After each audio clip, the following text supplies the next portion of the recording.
L'année 2009 a été pour une majorité d'entre nous l'occasion de se rendre compte à l'échelle planétaire de l'étendue faramineuse du système dual récession-boom économique que subissent depuis des millénaires 95% des habitants de notre nation, fondé sur le capitalisme sauvage, et la persistance immuable du dogme bipolaire millénaire du cerf et de son tortionnaire social, de son absurdité titanesque, ainsi que de l'état robotique de l'homme de la rue, réflexe de soumission presque pavlovien, qu'a induit ce système mercantile contrôlé par une minorité, et qui se nourrit de son support philosophique cynique qu'est la mondialisation. Parce que 10 ans, au cœur de l'Amérique profonde, à regarder l'inutile en face d'un écran cathodique aussi vide que le vide qui existe dans le tube. Mais où que vous viviez, à Seattle, Paris, Berlin, Tokyo, ou Montréal, le même vide vous assaille aussi. L'homme dilué de pensée logique qui vous reste face à cette constatation vous glace le sang. Il existe partout. Les médias contrôlent à l'échelle planétaire un vide culturel prémédité, immonde et sciemment entretenu. Pas une seule fois en plus de 10 ans a-t-il pu entendre une seule donnée médiatique objective se situant hors de l'information spectacle tronquée et posant clairement la problématique des effets désastreux du système sur la vie des gens, et surtout qui essaye de répondre logiquement aux problèmes auxquels sont confrontés l'écrasante majorité de la population de notre nation, et pour cause. Où que vous viviez, tous les principes de démocratie réelle, active, qui ont leur origine profonde dans la recherche incessante du vrai dans l'intérêt du plus grand nombre, comme dans la philosophie antique grecque, ont été foulés aux pieds par un système plutocratique, où la parole est donnée depuis la nuit des temps modernes à une minorité qui contrôle nos vies via l'axiome immuable trop célèbre, la parole est aux plus riches.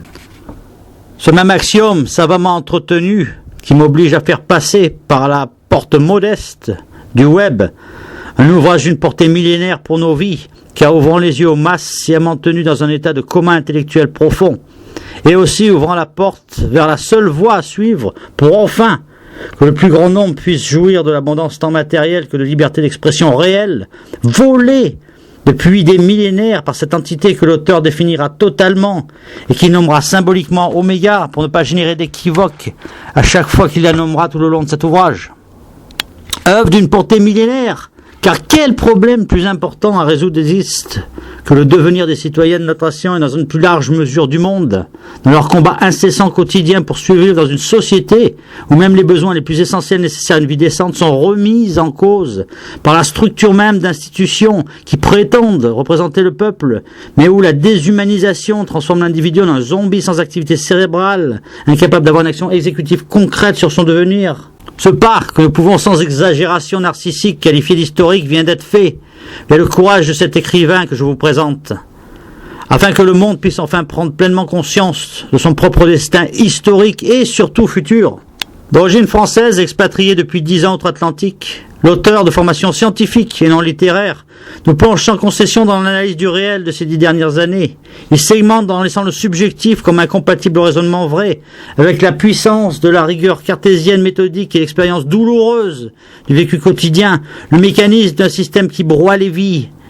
et l'espoir du plus grand nombre pour logiquement en arriver à une méthodologie pour l'ensemble de la nation américaine, et dans une plus large mesure pour l'humanité entière, en crise tant économique que philosophique. Même si la spécificité de l'action se trouve outre-Atlantique, il est clair que son champ d'action géographique dépasse largement les frontières du plus puissant État de notre planète, pour éclairer du bon sens et de la vérité le reste du monde, en particulier l'Europe et son pays d'origine, la France,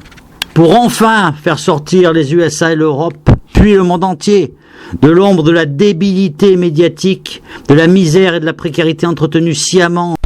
Signez une pétition en visitant cette vidéo YouTube et si possible en laissant un message demandant que ces écrits soient diffusés par les médias au grand public afin que la vérité et la restauration de la démocratie réelle soient rétablies dans notre pays, car seuls ceux-ci pourront mettre fin à cette oligarchie millénaire qui n'engendre que de la misère et dans un contexte plus moderne que du chômage de masse prémédité et de la précarité voulue. Visitez www.verite.yolasite.com et n'hésitez pas à communiquer via l'email véritéenface@gmail.com pour plus de renseignements. Merci d'avance. J'appelle l'email de communication véritéenface en un seul mot avec un S à la fin @gmail.com. Merci à tous.